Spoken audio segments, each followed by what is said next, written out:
In 2019, there were 70,630 documented deaths due to overdoses in the United States. And then in 2020, that number increased by over 31% to 94,134 deaths. And here, just recently, I had a conversation with somebody about overdoses, and they was like, damn, I don't understand why people overdose, man. And I answered that question for them, and I wanted to make it widely available because many people don't understand that not every overdose is on purpose, and I was one of those before. I believe that there was no such thing as an accidental overdose, and I was wrong. But I also want to give you ways that you can help people if you are around them when they are overdosing. And that's what this video is about: why people overdose and how you can help them. For those that don't know what an overdose is, it's when you take too much of a substance or a mix of substances.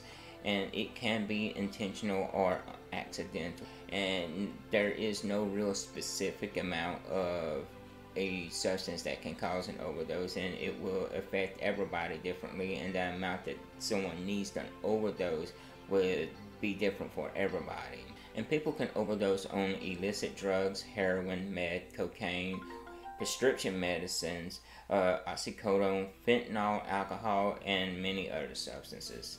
And now that you might have a better understanding of what an overdose is, now it's time to understand what can cause an overdose.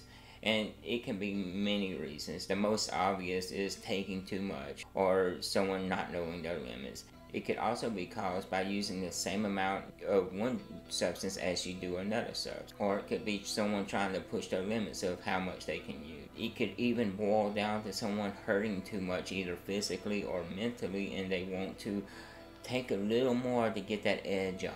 Another common ways people overdose is combining substances with alcohol or certain other drugs. Another big one is taking a street drug that could possibly contain an unknown and harmful substance and you might not even know about. Certain medical conditions can also contribute to someone overdosing, such as sleep apnea, or people who have reduced liver or kidney function, and people with weakened immune systems who suffer from HIV and viral hepatitis is also a big contributing factor. And even people with a cold, the flu, or asthma is at a higher risk because it decreases the amount of oxygen they would normally get.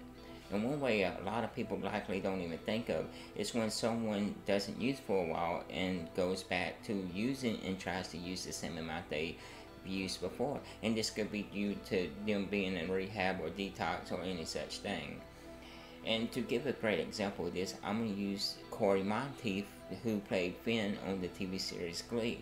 He started using drugs when he was around 13, and he ended up becoming a heroin addict, and at the age of, I believe it was 19, he went into rehab. He later relapsed, and in March of 2013, he went into rehab again to fight his heroin and alcohol addiction. And then he got out in April of 2019. And then he relapsed again and died on July 13th of 2013 from heroin and alcohol overdose. And his death was contributed to the fact that he had a lower tolerance for heroin at the time from rehab and trying not to use. So that just goes to show you that even a month or a little over a month off of a drug can lower your tolerance. Another contributing factor is when someone uses a pure substance such as heroin after they've been using a cut or diluted version of the drug. And finally, while there are many more contributing factors that could cause someone to overdose, once someone is over the age of 65, they also have a higher chance of overdosing. And if you have gotten any value out of this video so far, please give it a like so it can reach more people. Also, if you by any chance have ever experienced an overdose or know someone who has, if you feel comfortable with doing so, please drop it in the comments below and tell us your story.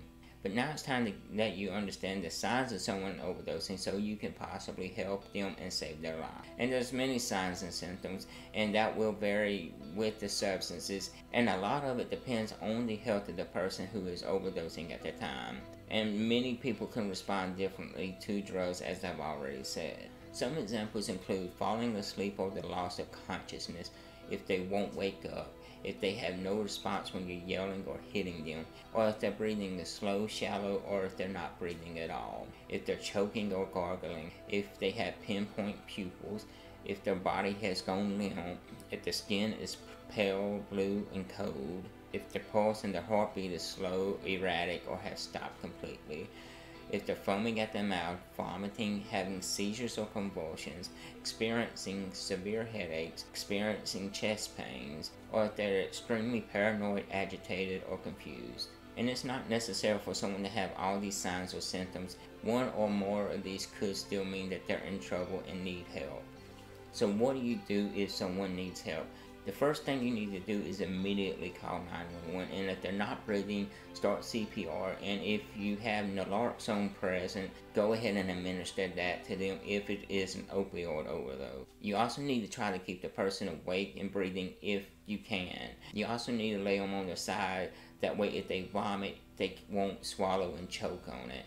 You also need to stay with them until the emergency workers arrive, so you can let them know what's going on and hopefully continue to keep them awake and breathing. And it's very important that you get them help as fast as possible, because substance use disorder and addiction already alters the brain in ways that can't be changed back. But if someone overdoses and stops breathing, it can cause hypoxia, brain injury, and that can cause a coma, seizures, and death.